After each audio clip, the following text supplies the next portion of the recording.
Shalom peuple de Dieu, nous vous saluons de partout où vous êtes en train de nous suivre en ce net moment. C'est pour nous une très grande joie de savoir que vous êtes nombreux, bien scotchés pour votre émission, notre émission Savoir ses pouvoirs. Savoir ses pouvoirs, une émission qui a été conçue dans les buts de vous donner de la bonne information par rapport à tous les défis que nous sommes en train de relever en tant que chrétiens, et tout cela à la lumière de la parole de Dieu. Je ne suis pas seule. Pour vous encore ce soir, je reçois l'homme de Dieu, le pasteur Jacques-Raymond Kakouji. Bonsoir, pasteur. Bonsoir, Joyce. Je crois que vous allez bien. Ah oui, ça va. Ça va bien. Et ça va, tu vas bien aussi? Oui, je vais bien par la grâce du Okay. Seigneur. C'est Voilà, pour nous une très grande joie encore de savoir que vous êtes là merci ce soir beaucoup, pour l'édification du peuple de non, Dieu. je suis toujours béni de participer à cette émission. En tout cas, merci. Alors, chers téléspectateurs, ça fait un bout de temps que nous sommes en train d'exploiter un thème, comment être libéré des esprits méchants. Et aujourd'hui, nous sommes à notre 3e numéro. Pour la première partie, nous avons dû voir comment les esprits pouvaient entrer, pouvaient arriver à accéder dans nos vies, à posséder nos vies, à occuper un domaine particulier de nos vies. Dans la deuxième émission, nous avons essayé de voir comment nous pouvons nous libérer, comment nous pouvons être libérés des esprits méchants. Et aujourd'hui, je crois que nous allons devoir exploiter beaucoup plus dans le sens où nous voulons maintenir notre délivrance. Et avec l'homme de Dieu, le pasteur Jacques-Raymond, bien sûr, nous allons devoir continuer dans ce sens-là. Alors, vous pouvez vous demander comment est-ce que nous allons nous retrouver. Nous avons raté la première, la deuxième, n'hésitez pas. Sur notre chaîne YouTube, pasteur Raymond, abonnez-vous. Vous allez suivre tout avec beaucoup plus de détails. Et nous laissez des questions dans les commentaires. Nous sommes disposés à les lire et à vous satisfaire. Voilà, pour ce soir, nous allons commencer. Nous allons devoir... continuer. Nous allons devoir continuer. Oui. Question de gagner en temps, vu qu'il y en a qui se sont plaints. Il y en a qui veulent vraiment la suite. Okay. Alors aujourd'hui, nous voulons commencer un peu plus avant. Je crois que, chers téléspectateurs, pour les questions, comme je l'ai dit, n'hésitez pas, laissez-nous des commentaires. Il y a un numéro qui s'affiche à votre écran. Vous pouvez appeler ou laisser des messages. Vous serez satisfait sans problème. Alors pour ce soir, homme de Dieu, nous voulons commencer par savoir comment est-ce que les esprits méchants peuvent cohabiter avec le Saint-Esprit dans un corps humain. Oui. D'abord, ce qui est vrai, c'est que en général, l'entrée dans une vie d'esprit méchant est plus facilement ouverte à des personnes qui n'ont pas Christ, qui n'ont pas donc le Saint-Esprit en elles, parce que c'est plus facile. Alors pour celui qui a l'Esprit de Dieu, donc le Saint-Esprit, qui entre dans la vie d'une personne ou qui se connecte à l'Esprit d'une personne, à partir du moment que la personne donne sa vie au Seigneur, il se fait qu'il peut arriver qu'il y ait des zones de la vie de cette personne qui continuent à être occupées par les esprits impurs. Et ils sont là, donc la personne peut être dirigée par le Saint-Esprit pour la plupart de son temps, mais il peut arriver qu'à certains moments, que ce soit les esprits impurs qui se manifestent et qui agissent et qui conduisent la personne à commettre des fautes, à marcher en dehors des voies du Seigneur. Donc ça arrive et il y a tout un débat là-dessus. Il y a des gens qui ont dit que ce n'était pas possible, mais c'est possible parce que nous exerçons le ministère de la délivrance et nous voyons ça régulièrement, des personnes qui sont remplies du Saint-Esprit, qui parlent en langue, qui prophétisent même. Mais qui sont par ailleurs occupés par des esprits impurs. Donc même des pasteurs peuvent être possédés par des esprits méchants. Ah oui, mais si un pasteur ne fait pas attention, il peut être occupé par un esprit méchant qui peut être entré avant sa conversion, qui peut être entré parce que c'est par la voie de l'hérédité. Okay. Et ça, dans beaucoup de cas, c'est comme ça. Donc l'homme de Dieu, tout à fait innocemment, il a l'impression que c'est fini avec cette histoire d'esprit méchant comme il s'est converti. Oui. Mais à partir du moment qu'il ne fait pas attention à certains signes, parce qu'un esprit impur, lorsqu'il est là, il y a des choses qui montrent qu'il est là. Okay, donc on peut simplement faire semblant, donc donner l'impression que ça marche. Et c'est ça d'ailleurs une des fautes de beaucoup de chrétiens, c'est de ne pas traiter en profondeur leurs problèmes. Voilà. Donc faire semblant que ça va bien, qu'on s'est converti, et donner le témoignage que depuis qu'on s'est converti, tout va bien, qu'on est béni et tout le reste. Et tout, ouais. Alors qu'il y a des petits signaux qui sont là, qui montrent que ça ne va pas. J'ai donné tous les indices qui montrent qu'on est occupé par un esprit méchant. D'ailleurs, j'avais oublié quelque chose, okay. Je voudrais le dire à cette occasion, c'est lorsque vous remarquez que dans votre famille, vous avez tous le même problème. Le même problème. Oui, cela peut signifier que par la voie de l'hérédité, Il y a des esprits qui vous occupent tous. Okay. Voilà, donc ils sont entrés par ce chemin-là parce que vos ascendants, au niveau de vos parents ou des grands-parents, au plus haut, avaient fait des choses qui ont constitué des portes pour l'entrée d'esprits impurs. Donc, des exemples, on a des familles où le mariage est très compliqué, des gens soit qui ne se marient pas facilement, soit qui se marient mais après c'est le divorce. Il y a des familles où vous avez une stérilité qui est presque dans chaque personne. Vous avez des familles où les gens ne prospèrent pas financièrement, ils ont des blocages constants. Il y a des choses comme ça, vous pouvez trouver. Tout le monde est pauvre dans une famille. Tout le monde est pauvre. Pas que les gens ne veulent pas entreprendre, mais tout ce qu'ils font ne réussit pas. Voilà. Quand vous voyez ça, dans votre famille, la même chose chez tout le monde, ça peut être un indice qu'effectivement, il y a des esprits qui vous occupent comme ça, qui travaillent pour que vous n'alliez pas de l'avant. Voilà, donc c'est ça. Moi, j'ai vu dans mon ministère des personnes qui travaillaient pour le Seigneur de manière, je dirais, sérieuse, essayant d'être corrects, mais qui finalement avaient des difficultés parce que les esprits impurs, lorsqu'ils se lèvent, ils vous amènent à tomber. J'ai fait la délivrance de prophètes, j'ai fait la délivrance d'intercesseurs, j'ai fait la délivrance de chantres. Vous pouvez parler quand même en langue, mais posséder. Oui, tout à fait. Comme je répondais à cette question tout à l'heure, tu peux être un homme de Dieu, un esprit un peu peut-être là, et tu verras par la manière dont, par moment, tu agis d'une manière scandaleuse. Oui, ça, là, le signe que les esprits sont là. Et les esprits, quelqu'un disait même, je vais te faire rire, que les esprits un peu sont démocratiques. En tout cas. Parce qu'ils peuvent entrer dans n'importe qui. Si vous ouvrez la porte, ils entrent. N'importe qui pouvait être ministre ou même plus haut. Même pasteur, même prophète des nations. Quelle que soit la position que vous avez. Alors, s'ils sont entrés par l'hérédité, il faut dès les premiers jours de sa vie chrétienne essayer de traiter ça. Et je crois que cette émission donne l'information pour que celui qui se retrouve dans une telle condition cherche soit autour de lui, soit même chez nous, il peut venir, qu'on travaille pour la délivrance. Il ne faut pas évoluer avec ça. En tout cas. Parce que vous pouvez, si vous négligez un problème comme ça, vous montez avec. Vous montez avec. Oui, il vous poursuit jusqu'au sommet, là où vous allez. Hein. Il est là. Si c'est le mensonge, vous mentez beaucoup. Je crois que vous avez déjà vu des hommes de Dieu qui mentent beaucoup. Hein. En tout cas. Vous avez connu des cas d'hommes de Dieu qui sont tombés dans l'impudicité. Vous avez connu les cas d'hommes de Dieu qui sont dans la cupidité, à outrance et tout. Donc, toutes ces choses-là sont des manifestations de la présence d'esprits impurs. Je répète une chose, c'est que les esprits impurs peuvent entrer dans la personne et résider dans la personne, ou les esprits peuvent être simplement dans son environnement et l'influencer de l'extérieur.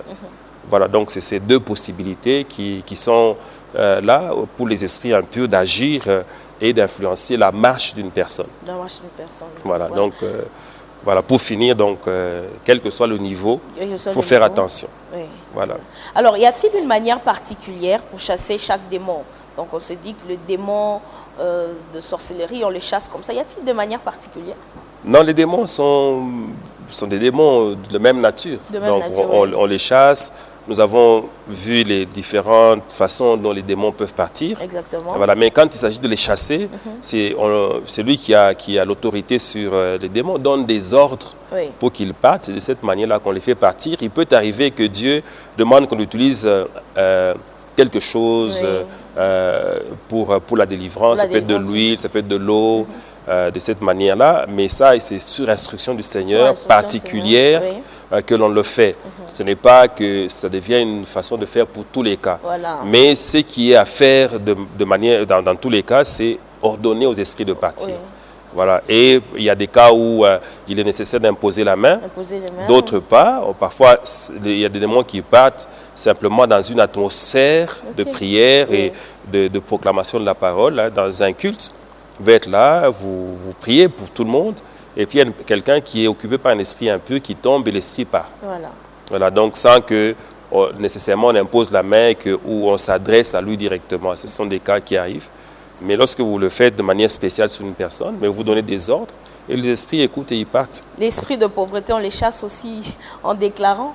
Ah oui, hein, mais il faut faire attention, hein, parce que la pauvreté peut être là, pas forcément parce qu'il y a un esprit, mais simplement parce qu'on ne respecte pas les principes divins pour devenir prospère. Ah bon? Voilà, absolument, parce que l'esprit de pauvreté existe. Hein. D'abord, ça, c'est clair, il faut que je l'affirme. Oui. Donc, il peut y avoir dans la vie d'une personne un esprit qui est là pour l'empêcher d'entrer dans son espace de prospérité. Oui. L'esprit, il s'arrangera que la personne ne travaille pas quand il faut travailler, il s'arrangera que la personne, chaque fois qu'elle prend des contacts pour des affaires, que ça finisse mal, que la personne, chaque fois qu'il faut la payer, que les gens n'aient pas envie de la payer. Donc, il y a des esprits qui travaillent comme ça. Donc, ils sont là, ils influencent en fait toute l'atmosphère de travail d'une personne. Mais pour certains, ce n'est pas l'esprit qui est là, ce n'est pas l'esprit de pauvreté, oui. Mais simplement qu'ils ne travaillent pas. Okay. Il y a des personnes, il y a des hommes, des femmes qui n'aiment pas travailler. Donc c'est une paresse qui n'est pas due forcément à un esprit, c'est une façon d'être. Okay. C'est dans la nature de la personne, c'est dans son caractère que de ne pas travailler. Si une personne ne travaille pas, elle ne saura pas nous prospérer financièrement. Ça peut être également que la personne ne respecte pas ses engagements par rapport au Seigneur. Okay. Vous savez que parmi les clés pour la prospérité financière, il y a le fait de régulièrement payer sa dîme. Payer sa dîme. Et là, on a un problème dans ce pays. La manière dont l'évangile est venu, c'était dans un contexte où, bon, la dîme, on n'insistait pas là-dessus. Alors, ce qui fait que les gens ne payent pas la dîme. Oui. Généralement, en fait, vraiment dans peu d'assemblées où vous pouvez entrer, vous demandez est-ce qu'il y a des gens qui ne payent pas la dîme, qui lèvent la main, ou vous ne voyez pas beaucoup de gens lever la main. Donc, c'est un travail que nous avons à faire en tant qu'hommes de Dieu pour amener les gens à payer la dîme. Parce que celui qui paye sa dîme amène la protection divine sur sa vie. Voilà. Sur sa vie. Voilà. Et l'autre chose, c'est qu'il faut investir dans la maison de Dieu. Il faut offrir à Dieu. Oh, voilà, c'est par l'offrande qu'on amène la multiplication. C'est vrai que le travail amène un revenu, oui. Mais les offrandes à Dieu amènent une faveur divine, ouais, qui améliore en fait la vitesse d'accroissement des revenus. Voilà. Donc, c'est ça, il faut observer ça. Quand vous conseillez quelqu'un qui se plaint de la pauvreté, il faut examiner non seulement la question des démons, qui peuvent probablement être là, mais il faut aller plus loin, examiner, demander à la personne est-ce que vous payez la dîme. Oui. Ça, c'est une condition aussi pour sécuriser ses revenus. Et aussi, est-ce que vous offrez aussi à Dieu? Est-ce que vous êtes fidèle dans les dîmes et les offrandes? Okay. Vous connaissez ce qui est dit dans la parole de Dieu à ce propos. Dieu disait à Israël que c'était un peuple de voleurs. De voleurs. Ouais, parce qu'ils ne payaient pas la dîme, ils n'offraient pas. Oui. Il dit, si vous êtes fidèle dans les dîmes et les offrandes, d'abord, premièrement, je vais menacer les dévoreurs. Et puis, deuxièmement, je vais ouvrir les écluses des cieux. Oui. Et en ce moment-là, vous saurez que je suis le Dieu qui fait prospérer. Donc, c'est comme ça que Dieu établit ses principes. Oui. Et nous n'en parlons pas comme ça parce qu'on a lu dans les livres, mais on a vécu ça. Lorsque vous êtes fidèle, vous voyez que vraiment Dieu vous fait évoluer. Et c'est tout à fait indiscutable. Voilà, je crois que c'est un sujet que nous allons devoir exploiter, en tout cas plus en large, un peu plus en large, question que nous ayons beaucoup plus de lumière là-dessus. D'accord. Alors, si nous devons rentrer beaucoup plus dans notre sujet, alors la délivrance, est-ce que c'est un processus où nous pouvons la recevoir du coup? La délivrance doit prendre un certain nombre de temps où nous pouvons recevoir la délivrance du coup? Il y a différents niveaux d'occupation d'esprit des ténèbres. Ça dépend de la force de ces esprits-là. Il y a des esprits qui partent facilement. Dès que vous commencez la prière, bon, ils partent. Il y a d'autres qui partent un peu plus difficilement. Ça peut vous prendre du temps. Il y a certaines délivrances qui peuvent vous prendre quelques minutes, ou un peu plus. Ça peut être, vous pouvez aller 30 minutes, un peu plus. Et ça dépend aussi de la force spirituelle, l'autorité spirituelle de celui qui fait la délivrance. Quand quelqu'un a plus d'autorité et fait moins de temps, si vous voyez que vous commencez à faire des délivrances qui vous prennent des heures et des heures, c'est que, bon, il faut examiner est-ce que vous avez la force nécessaire pour chasser ce type de démon qu'il y a là. D'ailleurs, certains types de délivrances qui demandent également qu'on ait une vie de jeûne et de prière, comme ce qui est écrit dans Matthieu 17, avec cet enfant qui était occupé par un esprit qui le faisait tomber dans l'eau, dans le feu, comme son père l'avait témoigné. Oui. Et Jésus est venu, alors que ses disciples n'ont pas pu le faire partir. Quand Jésus est venu, il a fait partir immédiatement. Et les disciples, après, lui ont demandé comment est-ce qu'il a pu, lui, le faire partir, qu'eux, ils n'y sont pas parvenus. Oui. Et il leur a répondu que ce type de démon ne part que par la prière et le jeûne. Ce n'est pas le jeûne au moment où le démon se manifeste, c'est que vous avez ce type de vie, alors ils partent. Alors donc, dans tout ça, il y a des esprits qui s'en vont tout de suite. Il y en a d'autres qui partent de manière graduelle. Graduelle, oui. Donc là, ça demande un travail. C'est là qu'on entre dans le processus de délivrance. Oui. Il faut être guidé par le Saint-Esprit pour savoir comment est-ce qu'on conduit ce processus-là. Voilà. Okay. Alors, il y a des cas où les démons partent sans qu'on ait besoin d'avoir un entretien approfondi avec la personne, mais d'autres cas où il faut un entretien approfondi. On a eu parfois des cas où une personne vient faire une confession partielle, et ça, on a beaucoup de cas comme ça. En tout cas. Donc, il ne veut pas perdre ou que sa réputation soit ruinée. Voilà. Voilà, donc il vient, il vous donne un certain nombre d'éléments, il en oublie d'autres, ou il omet de vous parler d'autres éléments. Alors, vous voyez un type de cas comme ça, vous pouvez chasser les démons, et puis il rentre. Il rentre, et la personne a encore des problèmes, revient, jusqu'à ce que peut-être que le Seigneur va vous amener à l'amener à confesser tout ce qu'il y a pour que le processus s'achève totalement. Alors, maintenant, ce qu'il faut savoir également, c'est qu'un démon, lorsqu'il est resté longtemps dans une personne, peut rendre l'intelligence de la personne paresseuse. Hein, je me rappelle qu'on a fait la délivrance d'une personne qui était déjà majeure, et je ne sais pas si elle avait fait l'université, je ne peux pas certifier ça. Et lorsqu'on a fini, c'est des esprits qui sont restés longtemps dans la personne. Quand on a fini la délivrance, eh bien, la personne ne savait même pas trouver ce que faisait 6 x 6. Voilà, on lui dit 6 x 6, elle ne sait pas dire ce que ça donne. Pourquoi? Parce que son intelligence est devenue paresseuse. Alors, une personne comme ça, il faut un travail maintenant sur son intelligence pour que son intelligence reprenne de la vivacité. Voilà. De la même manière, quand une personne a opéré longtemps dans la sorcellerie, elle cultive un cœur haineux qui hait facilement et tout. Alors une personne comme ça, il faut travailler pendant un temps sur son cœur pour que ce cœur-là commence à aimer. Voilà. Alors une personne qui a vécu dans l'impudicité longtemps, et elle aura toujours cette oppression de l'impudicité. Quand elle regarde les femmes, il y aura toujours cette attirance et tout. Alors il faut aussi un travail pour maintenant que son âme commence à fonctionner selon sa nouvelle condition d'homme libre. Voilà, donc c'est comme ça que ça peut, pour certains cas, demander que ça se fasse sur une certaine période. Une certaine période, exactement. Pour que la personne soit complètement libérée libre. Et qu'elle vive ce que le Seigneur dit, si le Fils vous a franchi, vous serez réellement libre. Exactement. Voilà. Alors, nous voulons aussi savoir si la délivrance doit être un besoin permanent ou juste un besoin circonstanciel. La délivrance est en fait besoin par rapport à ce qu'il y a un esprit impur qui est là, un esprit méchant qui est là. S'il n'y en a pas, on n'a pas besoin de délivrance. Et quand on est délivré totalement, on n'a pas besoin encore de revenir pour une délivrance. En tout cas, donc on est libre définitivement. Donc quand les esprits partent, ils partent définitivement. Sauf si on leur ouvre encore la porte. La porte, et je voudrais d'ailleurs qu'on lise à ce propos ce qui est écrit dans Matthieu chapitre 12. Matthieu chapitre 12. Le verset 43 à 45. Voilà, Matthieu chapitre 12, le verset 43 à 45. La Bible déclare: lorsque l'esprit impur est sorti d'un homme, il va par les lieux arides, cherchant du repos, et il n'en trouve point.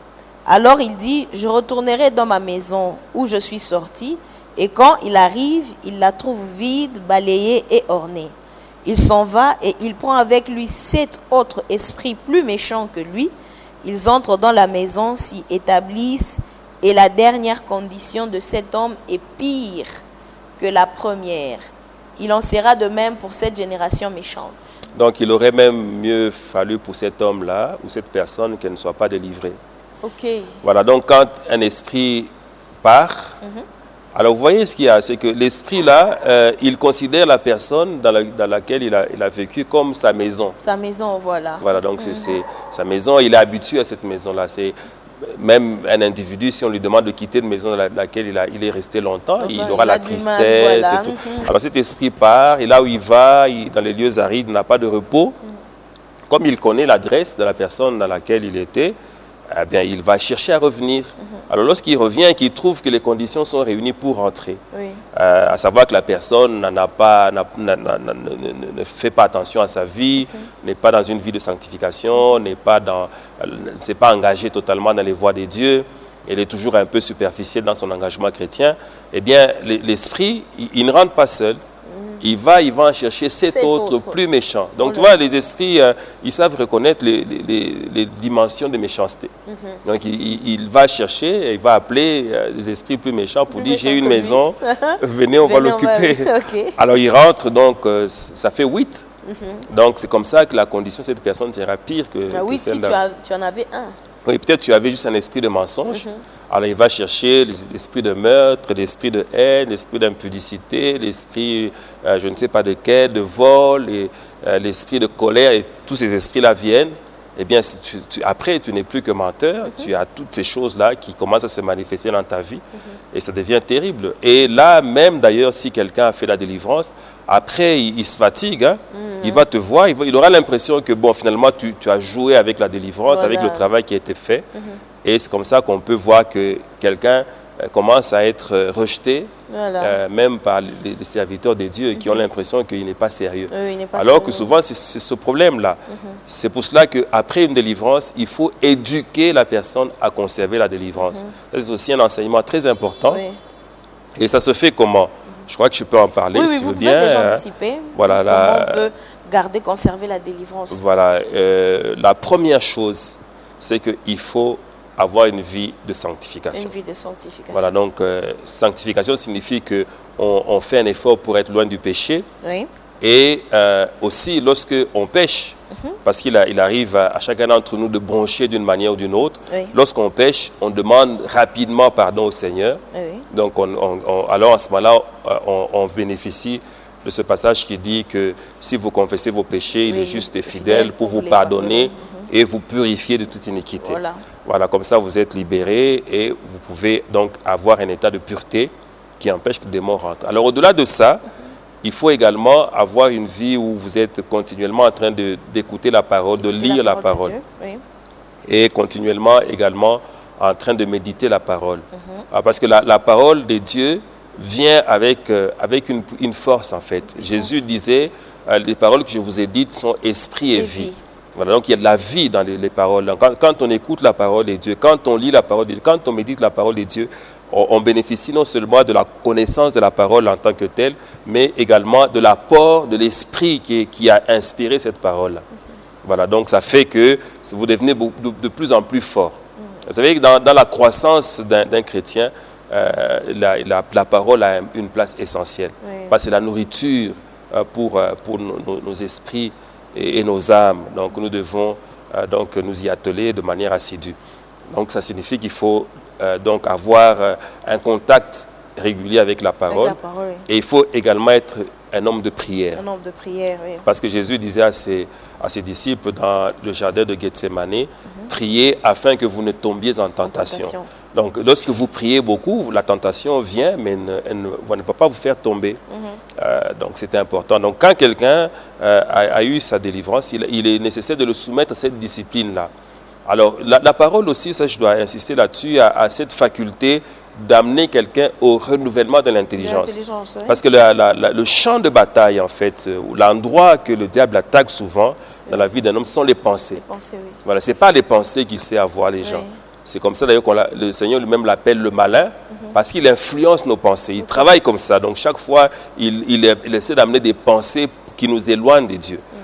Alors, la parole de Dieu, s'il est abondamment, si on a un contact abondant avec elle, alors en ce moment-là, on a une transformation telle que les pensées ne seront plus facilement influençables, parce qu'on est influencé par les paroles positives du Seigneur, qui nous permet d'avoir cette sécurité-là comme une espèce de rempart vis-à-vis des paroles ou des pensées que le diable nous suggère.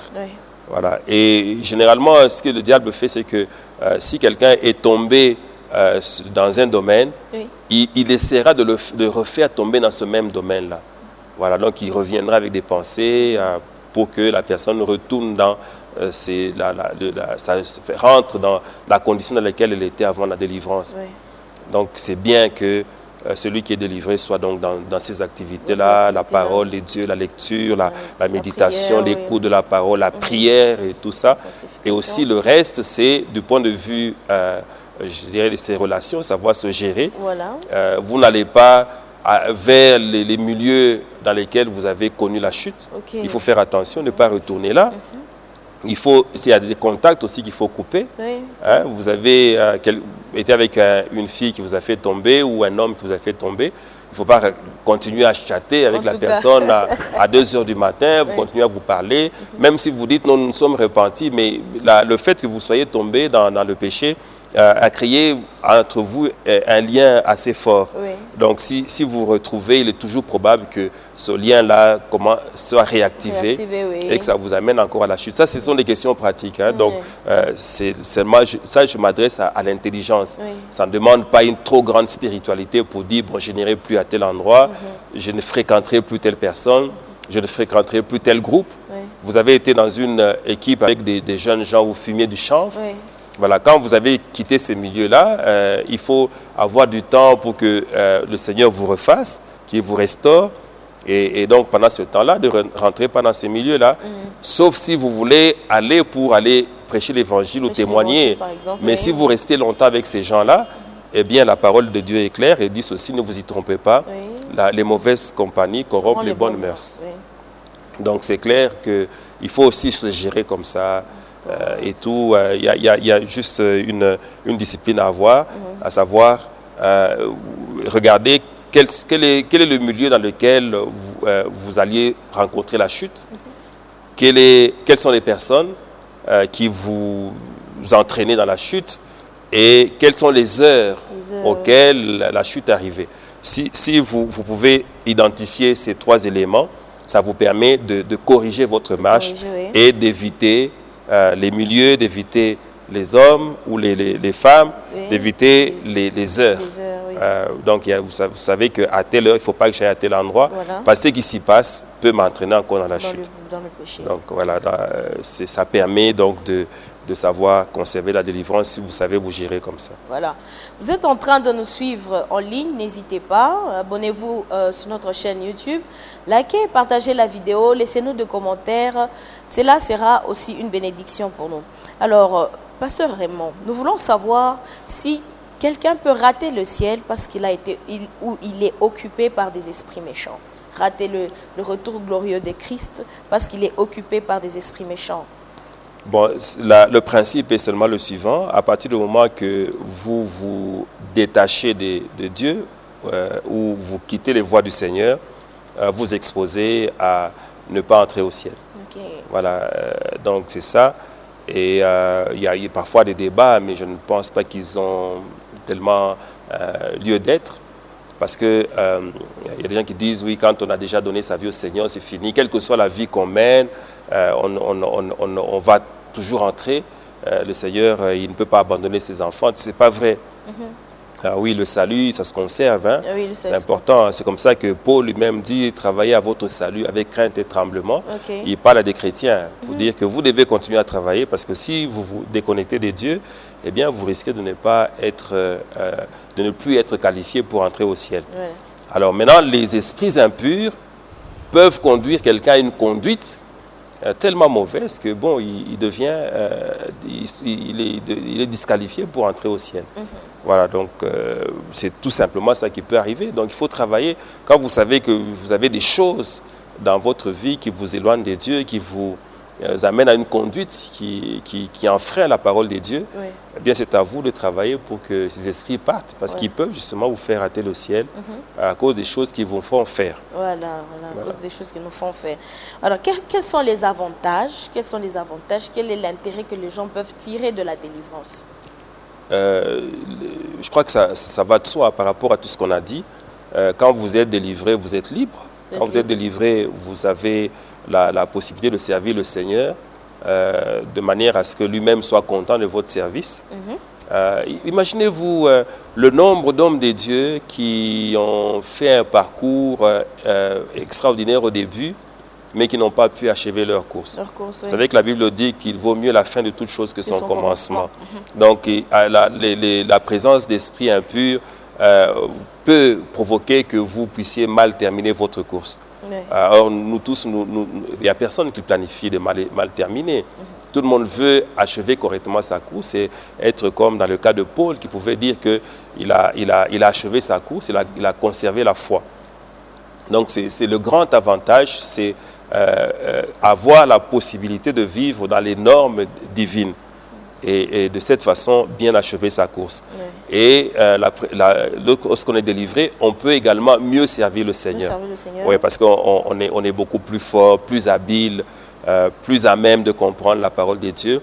Parce que les esprits impurs peuvent même t'empêcher de comprendre la parole de Dieu. Il y a des esprits comme ça, donc qui te troublent pendant que la parole est prêchée, tu ne la comprends pas bien, parce qu'ils sont en train de te manipuler de l'intérieur pour que tu ne saisisses pas la parole de Dieu correctement.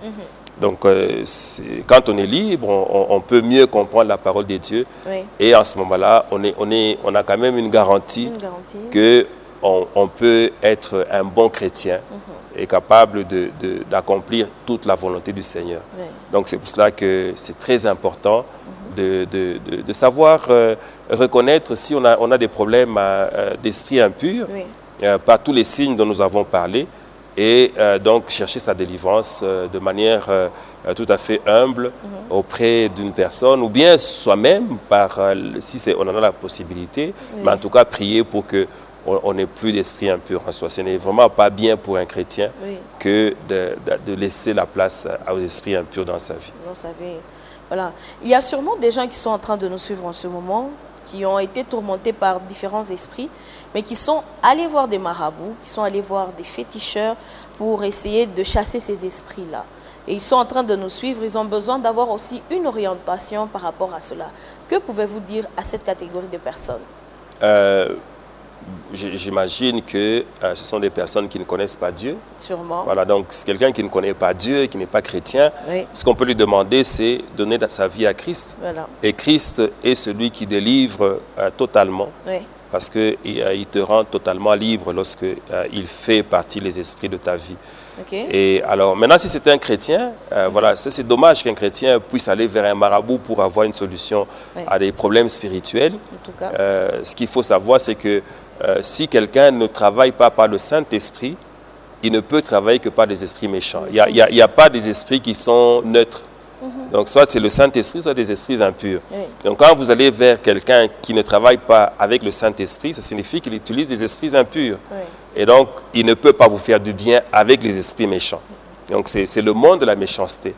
Et les gens se sont trompés. Vous pouvez aller pour une maladie, vous allez vers un féticheur.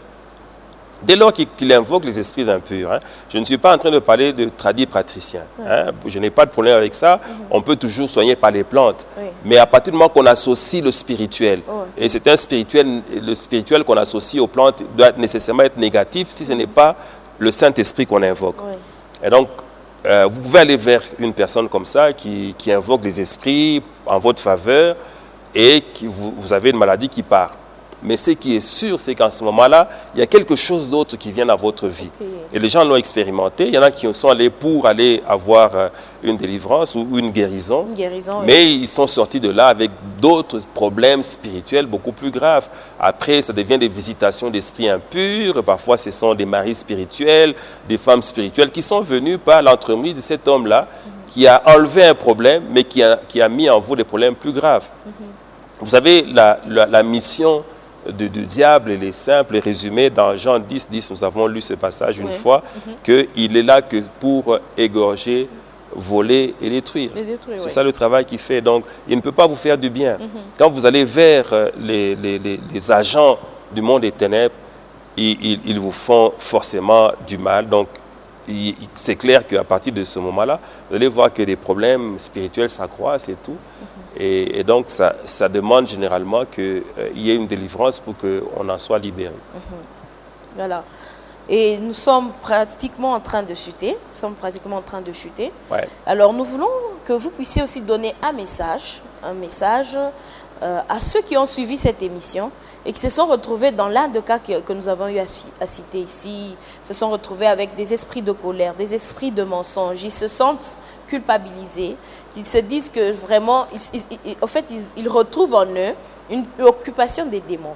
Quel est le message que vous pouvez transmettre aussi à ces gens? Le premier message, et je crois que c'est un message essentiel, c'est celui de dire si tu n'as pas encore donné ta vie à Jésus, c'est le moment de donner ta vie à Jésus. Et ce n'est pas compliqué. Jésus est là. Il dit ceci, qu'il toque à la porte. Si tu ouvres ton cœur, il va entrer. Il va souper avec toi et toi, tu vas souper avec lui. Ce qui est écrit dans le livre d'Apocalypse 3:20. Oui. Voilà, donc il est là. Il est plein d'amour. Dieu l'a envoyé pour le salut de l'humanité. Donc, si quelqu'un veut l'accepter, il a simplement qu'à lui dire « entre dans ma vie ». C'est ça là, une simple prière comme ça, dit « Jésus, voilà, je reconnais que je n'ai pas été en ordre dans ma vie, j'ai marché hors des voies du Seigneur ou des voies des dieux. Voilà, je te demande d'entrer dans ma vie, de devenir mon Seigneur et mon Sauveur personnel. » Dès que tu fais cette prière-là, d'une façon ou d'une autre, il n'y a pas une formule stéréotypée. Ce qui est important, c'est qu'on parle à Dieu. Comme on l'a dit par rapport à la prière, c'est une conversation avec Dieu. Il faut parler à Dieu, dire entre. Et il entre. Et de cet instant-là, on devient enfant de Dieu. Et un travail va commencer de la part du Seigneur pour justement assainir la vie, évacuer tous les esprits impurs. Et deuxièmement, c'est que si même on est déjà converti, qu'on se rend compte que les esprits sont là, parce qu'on a toujours des manifestations de ces esprits-là, selon les sites dont nous avons parlé, ce qu'il faut faire, il faut absolument chercher sa délivrance. Et il faut la chercher auprès d'un homme de Dieu qui est capable de faire la délivrance. Même si on est pasteur, même si on est berger. Quel que soit le niveau qu'on a dans la hiérarchie de l'Église. Hein, parce que ce sont des titres d'hommes, en fait. Mais les esprits, ils ne craignent pas les titres. Voilà, donc quand on se rend compte qu'on a ce problème-là, il faut le résoudre. Il faut s'adresser. Il y a beaucoup d'hommes de Dieu qui sont là, qui font ce travail. Donc vous regardez là où vous vous sentez en sécurité. Donc, auprès d'un homme de Dieu avec lequel peut-être vous avez déjà une relation, peut-être c'est votre pasteur.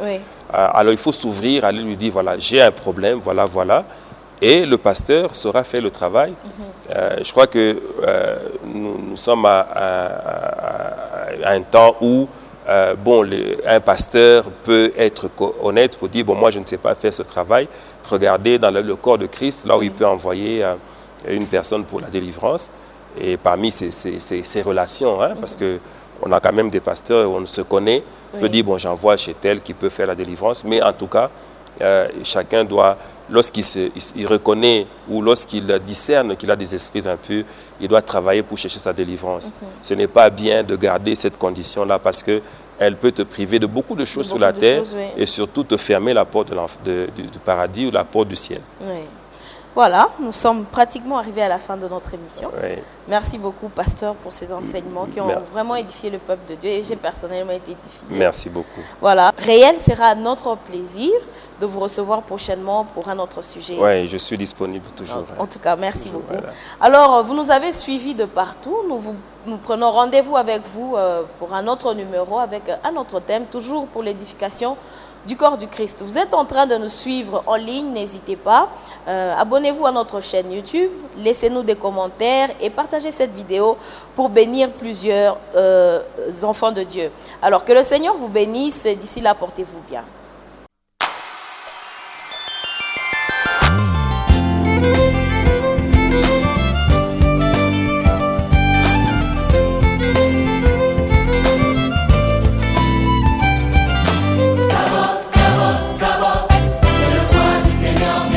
Savoir, c'est pouvoir. Une émission faite pour vous, votre émission, pour vous amener l'information exactement là où vous êtes.